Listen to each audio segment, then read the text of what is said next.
उसी बीच में क्या हुआ, उस घनघोर आकाश में ये बिजली की जो कड़क हुई है, तो उसमें से बाबा को नजर आया ये बट वृक्ष। इसकी आड़ में आकर के बाबा छिपे और छिप करके यहाँ सोच रहे हैं कि क्या करूं, आज ही लेके आया, अब गायों को जंगल में छोड़ दिया, गाय तो जंगल में है, लेकिन जंगल में देख कहाँ चली जाए पता नहीं है, इसे लेकर के जाऊं तो सर्दी हो जाए, ठंडी लगेगी। तो ऐसे सोच रहे, तो उसी प्रकाश से एकदम घनघोर आकाश में से एकदम प्रकाश तेज प्रकाश में है, जो कुछ तेज प्रकाश के साथ में एक छोटी कन्या 7 साल की जो है यहाँ नंद बाबा के सामने प्रकट हो गई।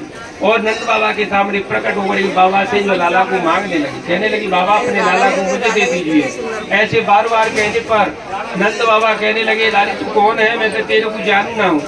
तो राधा रानी ने अपना परिचय दियो, और परिचय देकर के बाबा तुम नहीं जानो, मेरा नाम राधा रानी, मैं बरसाने से आई हूँ, मेरे पिता का नाम वृषभानु है, माता का नाम कीर्ति है। इस प्रकार से जब कही है तो उस बात का स्मरण नंद बाबा को हो गया, क्योंकि नंद बाबा को गर्गाचार्य जी ने नामकरण के समय ये सारी बातें बतलाई थी।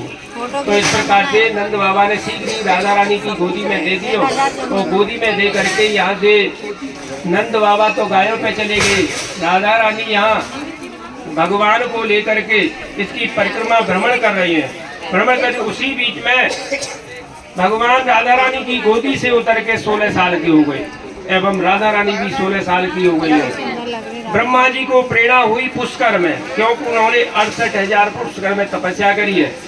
और जब भगवान की प्रेरणा हुई तो शीघ्र ही आकाश मार्ग के द्वारा ब्रह्मा जी यहाँ पे आए हैं, और आकर के भगवान की स्तुति गायन करने लगे हैं। जब स्तुति गायन करे हैं तो भगवान कहने लगे, ब्रह्मा जी शीघ्र ही अपने मनोरथ को पूर्ण करो, तुम्हारा जो श्राप से मुक्त होगे।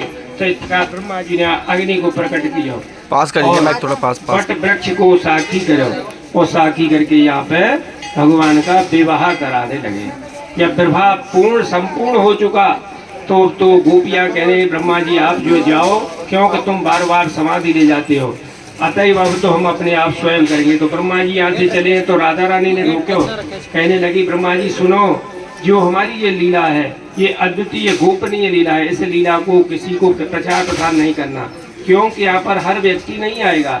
जो आज मेरे विवाह के समय में पेड़ पक्षी जीव जंतु कीट पतंग इत्यादि के रूप में जो यहाँ है, वही व्यक्ति पर मेरी कृपा होगी। और उसकी पहचान ये है कि जो बार बार वृंदावन आता होगा वही एक बार भांडीरवन गुप्त वृंदावन में आएगा। तो यहाँ पर वही व्यक्ति आते हैं। जब ब्रह्मा जी आते चले तो भगवान कहे हैं, ब्रह्मा जी आप अपने मनोरथ के कारण शादी जो हमारी पूर्ण कराई इसकी दक्षिणा प्राप्त करिए।